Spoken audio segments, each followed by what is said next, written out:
আসছে এবারে হাওড়া খবরে বড়সড় দুর্ঘটনার হাত থেকে রক্ষা। দাসনগর স্টেশনে ঢোকার আগে আজকে আচমকাই মিডল লাইনে চলে আসে ডাউন পাঁশকুড়া লোকাল। প্রতিদিন 1 নম্বর প্ল্যাটফর্মে ঢোকে এই ট্রেন। অনেকক্ষণ ট্রেন দাঁড়িয়ে থাকায় যাত্রীরা মিডল লাইনেই ট্রেন থেকে নামতে শুরু করে দেন। সেই সময় পাশের লাইন হঠাৎই চলে আসে ডাউন জগন্নাথ এক্সপ্রেস। একই সময় উল্টো দিক থেকে আসে আপ মেদিনীপুর লোকাল। হুড়োহুড়িতে পড়ে গিয়ে আহত হন কয়েকজন যাত্রী। আজকে যা ঘটনা ঘটেছে দাসনগর স্টেশনে তারই গ্রাফিক্যাল প্রেজেন্টেশন আমরা আপনাদের সামনে তুলে ধরছি।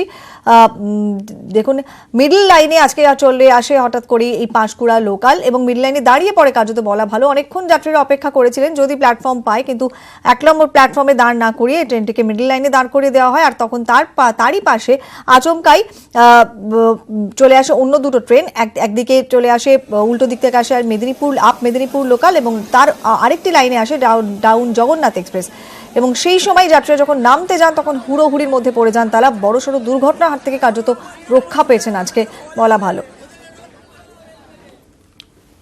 দক্ষিণ পূর্ব শাখা দাসনগর স্টেশন 8:30টার সময় পাঁশকুড়া লোকাল অর্থাৎ পাঁশকুড়া হাওড়া ডাউন লোকাল দাসনগর স্টেশনে আসে। মূলত প্রতিদিন দাসনগর স্টেশনের যে 1 নম্বর প্ল্যাটফর্ম রয়েছে সেই প্ল্যাটফর্মে দাঁড় করানো হতো ট্রেনটি, কিন্তু আজকে হঠাৎ করে কার নির্দেশে কিভাবে হঠাৎ করে ট্রেনটিকে দাঁড় করানো হয় মিডিল লাইন। আমার ঠিক বাদিকে যে অংশটি রয়েছে সেটি হচ্ছে 1 নম্বর লাইন বা যেটা বলা যেতে পারে ডাউন লাইন অর্থাৎ 1 নম্বর প্ল্যাটফর্ম।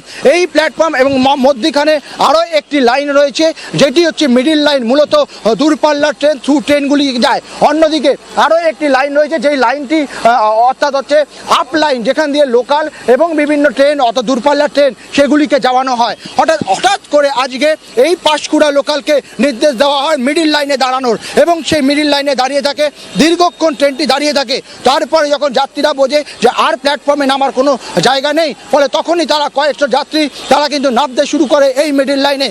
ইতিমধ্যেই 1 নম্বর প্ল্যাটফর্ম অর্থাৎ যে লাইন আপ লাইন সেই লাইনে চলে আসে ডাউন জগন্নাথ এক্সপ্রেস। দ্রুত গতিতে জগন্নাথ এক্সপ্রেস যখন যায় তখন প্রাণ ভয়ে তারা দৌড়াদৌড়ি শুরু করে দেয় যাত্রীরা।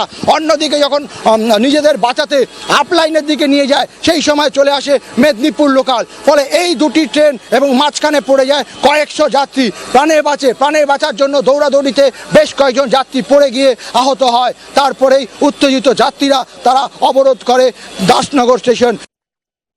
কোথা থেকে আসছিলেন? বাগান যাচ্ছিলাম। হ্যাঁ, কোথায় যাচ্ছিলেন আপনি? এই দাসনগরের কাজে আসছিলাম। কত লোক ছিল সেই সময় ট্র্যাকে? প্রায় 40-এর মতন লোক ছিল। সেই সময় গাড়ি ঢুকে গেছে, তখন মানুষ কি করে কান্নাকাটি শুরু করে দিয়েছে মেয়েরা সব। আচ্ছা, কতক্ষণ দাঁড় করানো ছিল ট্রেনটা? মানে অনেকক্ষণ আপনারা কি অপেক্ষা করছিলেন প্ল্যাটফর্ম পাওয়ার, না ট্রেনটাকে ওখানেই দাঁড় করানো হয়? কতক্ষণ ধরে দাঁড় করানো হয়েছিল? মনে হয় দাঁড় করানোই ছিল ওটাকে দাঁড় করানোই ছিল দীর্ঘক্ষণ। মানে আপনারা কি প্ল্যাটফর্মের জন্য অপেক্ষা করছিলেন? না, প্ল্যাটফর্ম অপেক্ষা করছিল। তার সঙ্গে আমরা কথা বলেছিলাম, তিনি কি বলছেন শুনুন। সাঁতরাগাছি পুল মানে এই ভুলটা কার? এই প্যানেল অপারেটর তাদের বিরুদ্ধে কিভাবে কাজ চালাচ্ছেন? ও সাসপেনশন করা হবে।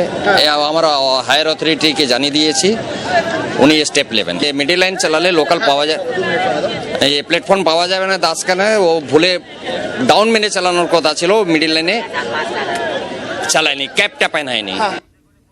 স্টেশন মাস্টার তিনি বলছেন প্যানেল অপারেটরের এই ঘটনার জন্য দায়ী। যদিও আমরা এই বিষয় নিয়ে কথা বলেছিলাম দক্ষিণ পূর্ব রেলের জনসংযোগ আধিকারিকের সঙ্গে, তিনি অবশ্য গোটা বিষয়টাতে স্টেশন মাস্টারের গাফিলতি দেখছেন। কি বলেছেন সিপি আরও শুনুন। সকালবেলা আমাদের স্টেশন মাস্টার যিনি সত্যায়িত ছিলেন তিনি ভুল করেই গাড়িটা মিডল লাইনে চালিয়েছিলেন। তো আমরা সঙ্গে সঙ্গে দাসনগর স্টেশন অ্যানাউন্সমেন্ট করেছিলাম এবং আমতা লোকালটাকে আমরা ডাউন লাইনে নিয়ে এসেছিলাম যে যাত্রীরা যদি কেউ নেমে থাকে ওই লোকাল করে আবার পরবর্তী স্টেশনে ব্যাক করতে পারেন বা টিকাপাড়া স্টেশনে যেতে পারেন। তো এক্ষেত্রে যাত্রীরা অবরোধ করেছে, আমরা বিভাগীয় ব্যবস্থা নিচ্ছি। আমরা অবরোধকারীদের অনুরোধ করেছি যাতে তাড়াতাড়ি অবরোধ তুলে নেয়। আসছি পরে খবরে। সরকারি বাস ডিপোর গেটে তালা, ঘটনা এনবিএসটিসির তুফানগঞ্জ ডিপোর। কয়েক ঘন্টা দুর্ভোগ শেষে তালা ভাঙা হয়। ডিপোর 2 নিরাপত্তা রক্ষী তাদেরকে সাসপেন্ড করা হয়েছে। ডিপোর গেটে তালা দেওয়াতে আজকে বিপত্তি বাড়ে। এনবিএসটিসির তুফানগঞ্জের ডিপোয় আজকে এই ঘটনা ঘটে। ডিপোয় তালা ছিল, যার জেরে কয়েক ঘন্টা দুর্ভোগে পড়তে হয় সাধারণ যাত্রীদের। অবশেষে তালা ভাঙা হয়। প্রবীর কুণ্ডু রয়েছেন আমাদের সঙ্গে টেলিফোনে। প্রবীর, শেষমেশ তালা ভেঙে সমস্যার সমাধান করা হয়, কিন্তু নিরাপত্তা রক্ষীদের সাসপেন্ড করা হয়েছে। কিন্তু যে চিঠি এবং যে নাম্বার এগুলো দেওয়া হয়েছিল ওই তালার কাছে, সেগুলো আদতে কার, সে ব্যাপারে তদন্ত করে এখনো পর্যন্ত কি জানা যাচ্ছে? তো ইতিমধ্যেই গোটা ঘটনা তদন্ত শুরু করেছে তুফানগঞ্জ থানার পুলিশ, এবং তারা কিন্তু ইতিমধ্যেই সেই সমস্ত চিঠি তারা খতিয়ে দেখছে, এবং যে ফোন নম্বর, সেই ফোন নম্বরের সঙ্গেও কিন্তু ফোন ট্র্যাক করে তার খোঁজ পাওয়ার চেষ্টা চলছে এই মুহূর্তে। এবং তোমাকে জানিয়ে রেখে এই মুহূর্তেই কিন্তু এনবিএসসির যে চেয়ারম্যান মিহির গোস্বামী তিনি ঘটনাস্থলে ঘুরে দেখেছেন, এবং তার উপস্থিতিতে গেটের যে তালা সেটা ভাঙা হয়েছে। এবং এছাড়াও যে নিরাপত্তা রক্ষীরা যাদের বিরুদ্ধে এই অভিযোগ উঠেছে, এবং যে কথা আমরা বারংবার বলছিলাম যে তাদের বিরুদ্ধে আইনি পদক্ষেপ নেওয়া হতে পারে, এবং সেটাই কিন্তু দেখা গেল যে তাদের কিন্তু সাসপেন্ড করেছে উত্তরবঙ্গ রাষ্ট্রীয় পরিবহন সংস্থা। এবং এছাড়াও 2 সদস্যের একটি কমিটি, তদন্ত কমিটি তৈরি করা হয়েছে, যেই কমিটি আগামী 3 দিনের মধ্যে রিপোর্ট দেবে সংস্থাকে। এবং আপাতত কিন্তু বাস পরিষেবা অনেকটাই স্বাভাবিক হয়েছে, এবং প্রয়োজনীয় যে সমস্ত কাগজপত্র সবটাই কিন্তু এই মুহূর্তে সেই টিকিট এবং সমস্ত মেশিন নিয়ে ইতিমধ্যেই বিভিন্ন বাসগুলো কিন্তু বাস চলাচল অনেকটাই এখন স্বাভাবিক তুফানগঞ্জ ডিপো থেকে। তবে কি করে এই ধরনের ঘটনা ঘটলো, গাফিলতি কার, সেই সবটাই কিন্তু এই মুহূর্তে খতিয়ে দেখছে সংস্থা, এবং তদন্ত কমিটির রিপোর্টের পরই পরবর্তী পদক্ষেপ নেওয়া হবে। অনেক ধন্যবাদ প্রবীর।